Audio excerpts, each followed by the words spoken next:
practice every day. The town is full of predator, I'm turning to the prey. I flip $1 million out of nothing, make them feel a certain way. Hoping that the switch. What's good, y'all? Fisk Vegas, the hardest voice of sports. Go ahead, hit that like button and subscribe to the Fisk, you know, while you at it. Y'all know what time it is. If you ain't with it, you best get with it. Now let's rock. Listen, hit that sub button. You understand me? Hit that sub button, join this Fisk Unit Army, and get Fisk Unit tough. Alright, it's gonna be a good season. It's gonna be a great season. It's gonna be a memorable one. And there's no better place to be than on this channel. Marching side by side with General Big Fisk, okay? We taking out all oppositions, okay? Week by week, we chopping the heads off of these teams. We putting them on a freaking spike, and we marching on to the next victim. It's getting serious. Alright, with that being said, let's talk about this abomination of a joint practice. Now, see, all right, you know what? Scratch what I originally planned to say. We're gonna call it audible. We're gonna Omaha this, okay? We calling it audible. This is what I meant by don't be concerned with Daniel Jones looking like ass in training camp, right? Because some Giants fans, if you listen to this channel, if you rock with me, if you Fisk Unit tough, you wasn't concerned. But when Daniel Jones looked bad, the national media came down on him like he had 4 stars on Grand Theft. Like, oh my goodness, Daniel Jones is trash. Why does he look so bad in training camp? Whoop-de-whoop-de-whoop. Right? My retort in response to that was, if the shoe was on the other foot, we would be in panic mode. Because the defense is what the Giants are going to hang their hat on. Okay, Daniel Jones can go out there and be booty meat. And we can hand the ball to Saquon 300 times to play good defense and still win the division. So the defense is the most important part of this team. I take it for granted on this channel, and I focus more on the offense because, quite frankly, our secondary is airtight. At least I thought it was.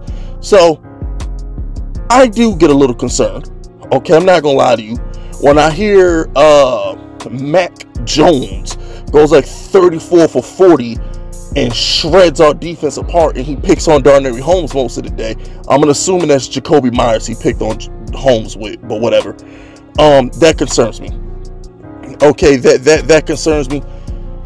Defense is our calling card. Defense is what we're hanging our hats on, primarily our secondary. So for us to get shredded like that, it's alarming. It's very concerning. It's pretty damn bad, and it's flat out embarrassing. I expect the Giants to come out swinging tomorrow, just the same way we did the Browns. Remember when the Browns were talking shit? They had the first day of joint practices. They took advantage of the Giants, and then the Giants took it personal, like MJ, and beat their asses the next day. That's what I expect the Giants to do tomorrow versus the Patriots.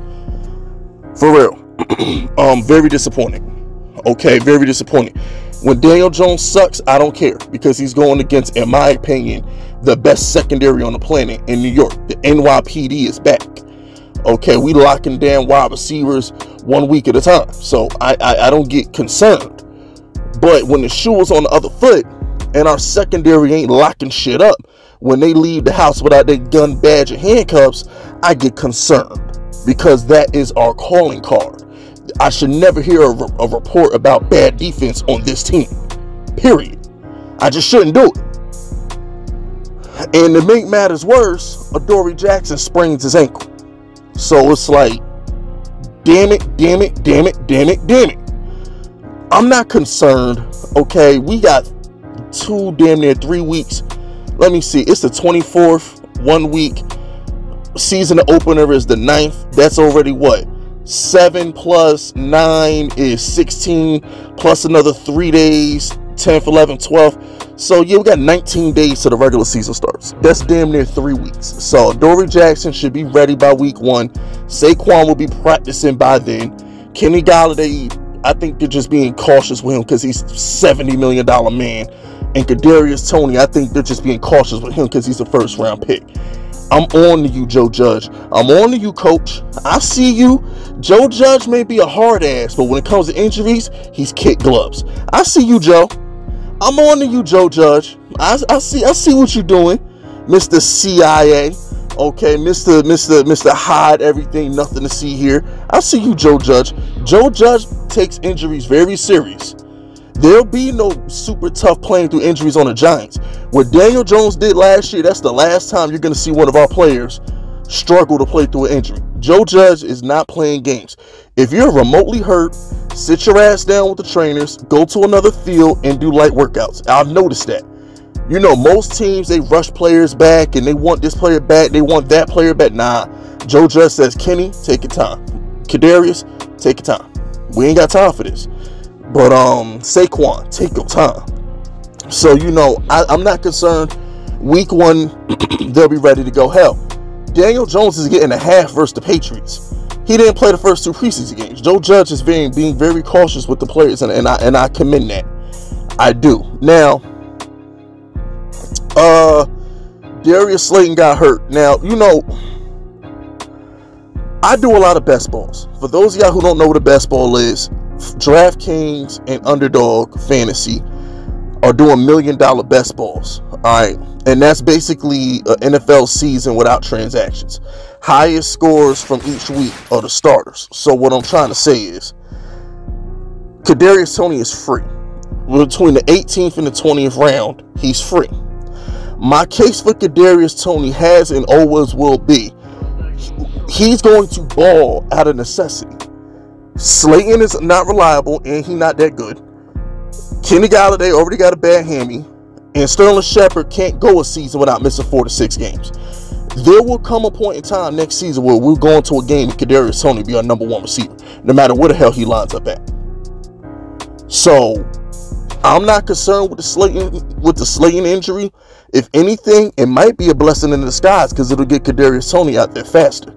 Or David Sills.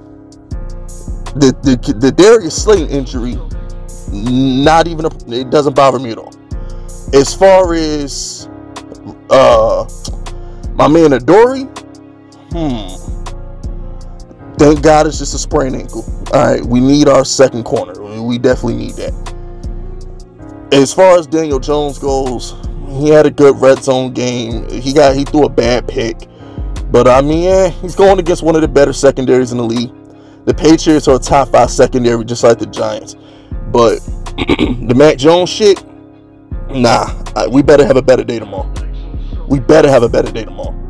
But anyway, that's it. That's all. Subscribe to the unit if you're rocking with me. My name is Fisk Vegas, and I approve this message.